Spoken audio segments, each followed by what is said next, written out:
আমার অনেক নামাজ কাজা হয়ে গেছে, এগুলোর জন্য এখন কি করণীয়?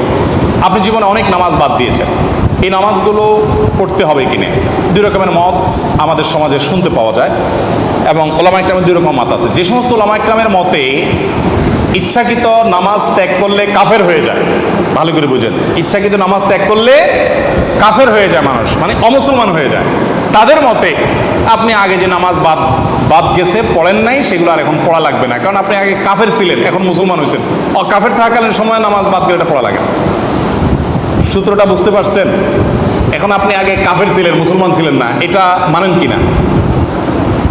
বেনামাজিরা যারা আগে নামাজ পড়েন নাই, তারা আগে অমুসলমান ছিলেন, মানেন কিনা এটা? ও, তো সেক্ষেত্রে আপনি আমি এই কথা এই জন্য বলছি, অনেকে বলে যে হুজুর, অনেক হুজুররা বলেন যে আগের নামাজ যেগুলো কাজ আছে সেগুলো আর পড়া লাগবে না। আমি বলি খুব ভালো কথা, আপনি সেই হুজুরের ফতোয়া নিচ্ছেন, এই তো হতে পারে স্কলার তার ইজতিহাদ, আপনি সেটা নিচ্ছেন, এই তো সেটা যদি নেন তাহলে আপনি আগে মুসলমান ছিলেন না সেটাও নিতে হবে। বলে না, সেটা তো নেব না, তাহলে সুবিধা মতো নিলে তো হইল না। বুঝেন নাই কথা? তো এই জন্য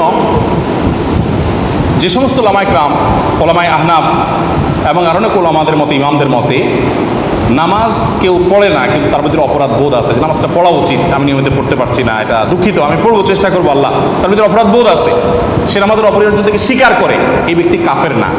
যার কারণে মুসলমান হওয়ার কারণে তার এই যে নামাজ বাদ গেছে, এগুলো সে পরবর্তীতে কাজা করতে হবে। সেই হিসাবে আপনার যত নামাজ কাজা আছে সেগুলো এখন পড়ে ফেলবেন। এখন কত অনেক নামাজ হিসাব করতে পারি না, তো কাউন্ট করেন আপনি প্রাপ্তবয়স্ক হয়েছেন এত বছরে, কন্টিনিউ নামাজ শুরু করছেন অমুক বছরে, মাঝে গ্যাপ এত বছরে, তাহলে প্রতি বছর এত বছরে কতদিন হয়, প্রতিদিন কত ওয়াক্ত হয়, একটা ক্যালকুলেশন করে আনুমানিক একটা ফিগার বের করুন যে এর কম হবে না, এর বেশি হবে না, কম হবে।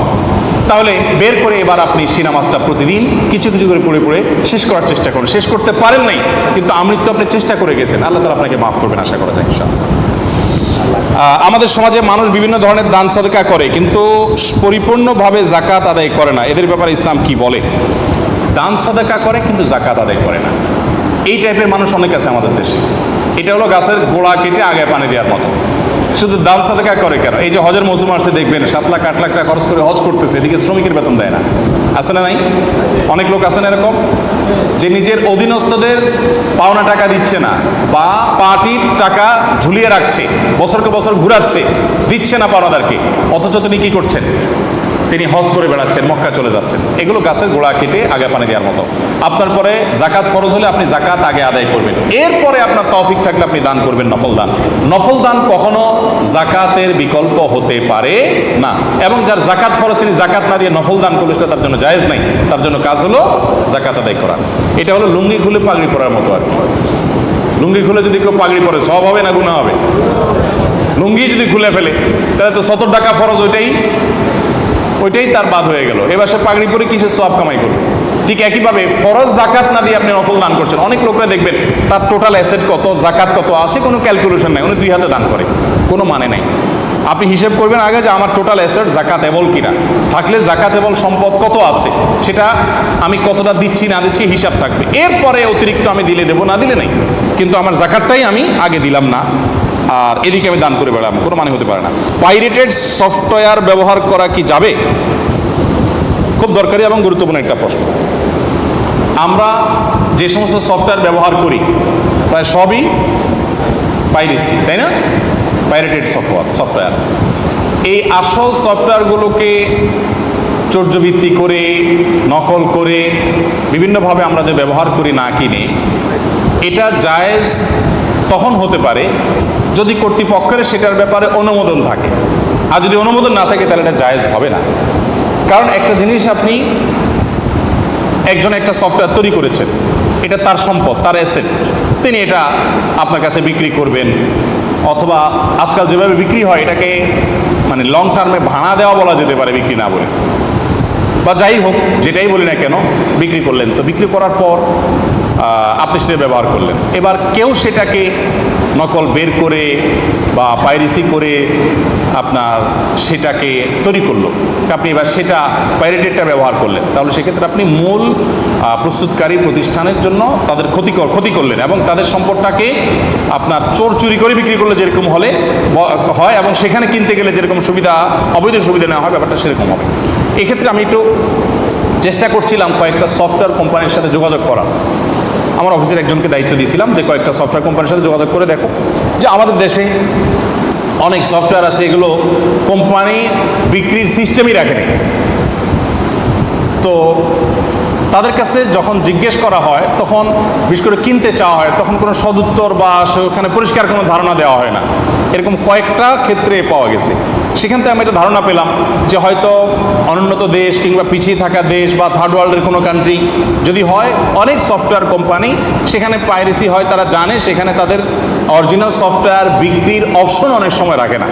আমি যদি সঠিক তথ্য পেয়ে থাকি, তো যদি এরকম হয় তাহলে সেক্ষেত্রে সেটা জায়েজ হবে, বিকজ এটা এক ধরনের মৌন সমর্থন আছে যে ঠিক আছে আমার জিনিসটা আমি এখানে আর এত দাম দিয়ে এখানে সফটওয়্যার কিনবেও না, মানুষের সে অ্যাবিলিটিও নাই, পাইরেটিটা চলছে চলুক, আমার এটা নিয়ে কোনো সে নাই। এরকম যদি একটা আপনার মৌন সমর্থন পাওয়া যায় তাহলে সেগুলো ব্যবহার করা জায়েজ হতে পারে। আর যদি সেটা না হয় তাহলে সেক্ষেত্রে পাইরেটেড আপনার পাইরেসি করা সফটওয়্যার কী করা যাবে না, ব্যবহার করা যাবে না। বর্তমান সমাজ ব্যবস্থায় এই পুরুষতান্ত্রিক সমাজে নারীরাও এখন বাইরে কাজ করছে, জীবিকার অন্বেষণ করছে। হুজুর, আমার প্রশ্ন, অনেক স্বামী আছে ঘরে স্ত্রীদেরকে কোনো কাজে সাহায্য করে না, কোনো কাজ সাহায্য চাইলে উল্টা মেজাজ করে এবং খারাপ ব্যবহার করে। এ সম্পর্কে ইসলামের আলোকে আমার জন্য কি করণীয়, আমাদের জন্য কি করণীয়? এই প্রশ্ন নিশ্চয়ই কোনো মহিলা করছেন। কেমনে বুঝলাম? কারণ স্বামীর বিরুদ্ধে। আর যখন মহিলাদের বিরুদ্ধে কোনো প্রশ্ন আসে তখন আমার বুঝতে বাকি থাকে না এটা কোনো পুরুষ করেছে। তার মানে আমরা সবাই চাই হুজুর আমার স্বামীটা এখানে আছে, এর একটু সাইজ করে দেন, আমার একটু বুঝাই দেন, আমার হেদায়েতের প্রত্যাশা আমার নাই, এর একটু হেদায়েত করে দেন। আমরা সবাই এই মানসিকতাই রাখি। স্বামীরা স্ত্রীদেরকে শোনায়। আমাকে অনেক ভাই বলে হুজুর আপনার কি কি ওয়াজ শুনা বই শুধু আইন আমার ভিডিও দেখো, দেখো হুজুর কি বলছে, আমাদের মহিলাদের পাওয়ার কি দেখো ইসলামে, শুধু তোমার কাছে দাম পাইলাম না। আবার কোনো স্বামী যখন তার পক্ষের কোনো কথা পায় এবার বউরে কয় দেখো দেখো শুনো, মাইন্ড ইট। এগুলো হলো আমাদের সুবিধাবাদিতা। মনে রাখবেন আমাদের কর্তব্য হলো, এক্ষেত্রেও আমি ডক্টর আব্দুল্লাহ জাহির রহমতুল্লাহ আরেকটা উক্তি নকল করতে চাই। বাংলাদেশের একটা মহামূল্যবান সম্পদ ছিলেন আব্দুল্লাহ জাহির রহমতুল্লাহ। স্যার বলতেন আমরা সবাই আজকাল অধিকার সচেতন, আমরা কর্তব্য সচেতন না। আমরা আমাদের অধিকারের ব্যাপারে সবাই সোচ্চার হতে জানি, হ্যাঁ আমার এটা কেন হলো না, কেন হলো না, আমার দায়িত্ব আমি কি পালন করলাম, কেন করলাম না, আত্মজিজ্ঞাসা করা, এটার ব্যাপারে আমাদের কোনো মাথা ব্যথা। আমি আমার দায়িত্বটা পালন করি, আল্লাহ কাছের জন্য জবাব দিয়ে করতে হবে। অধিকার আমি আদায় না করতে পারলে আমার গুনাহ হবে না, কিন্তু কর্তব্য পালন না করতে পারলে কি হবে, গুনাহ হবে। এই জন্য ছেলেরা ছেলেদের, মেয়েরা মেয়েদের অধিকার কর্তব্য পালন করার চেষ্টা করবেন। বোন যেহেতু প্রশ্ন করেছেন, আমরা বলি পুরুষরা ঘরোয়া কাজে মেয়েদেরকে হেল্প করলে সেটা প্রশংসনীয় কাজ হবে, সেটা খুবই ভালো কাজ। প্রিয় নবী সাল্লাল্লাহু আলাইহি ওয়াসাল্লাম নিজে ঘরে ফ্যামিলির কাজে হেল্প করতেন, কিন্তু এটা কিন্তু আবশ্যক না। যদি কোনো পুরুষ এটা না করে আপনি তাকে অপরাধীর কাঠগড়ায় দাঁড় করাতে পারবেন না। তবে হ্যাঁ, তিনি ভালো পুরুষ হতে পারলেন না, তিনি তার স্ত্রীর কাজে হেল্প করছেন না। আমাদের প্রিয় নবী সাল্লাল্লাহু আলাইহি ওয়াসাল্লাম মেয়েদের কাজে হেল্প করতেন, স্ত্রীদের কাজে হেল্প করতেন, নিজের কাজ একান্ত কাজগুলো, জামাই সেলাই করা, জুতো ঠিক করা, একান্ত কাজগুলো করতেন। অনেক স্বামী আছে কিছু করতে রাজি না, সবচেয়ে বেশি ঝগড়াঝাটি হয় মশারি টানানো নিয়ে। কারণ আমার কাছে শত শত কেস আসে, আমি জানি ও জামাই দুইজন, অনেক স্বামী স্ত্রী আসে, অনেক পদস্থ সরকারি কর্মকর্তা, অনেক বড় পদ হোল্ড করে, দুজনেই চাকরি করে, দুজনেই ক্যাডার, আসছে আমার অফিসে, পারি না মানে দরজা বন্ধ করা, মারামারি হওয়ার মতো আসে। আমি একটু দূরত পড়তে পড়তে আল্লাহ না জানি আমার জেলে যাওয়া লাগে। আবার এখানে আবার কোনটা ঘটে, কি হয়েছে, এই চুননুন এখান থেকে ওখান থেকে এটা তো খসকে একটা পর্যায়ে মশারি টানা নিয়ে প্রতিদিন এই সে একটা দিন মশারি টানা নেয় হুজুর, বিয়ে হয়েছে থেকে আজ পর্যন্ত।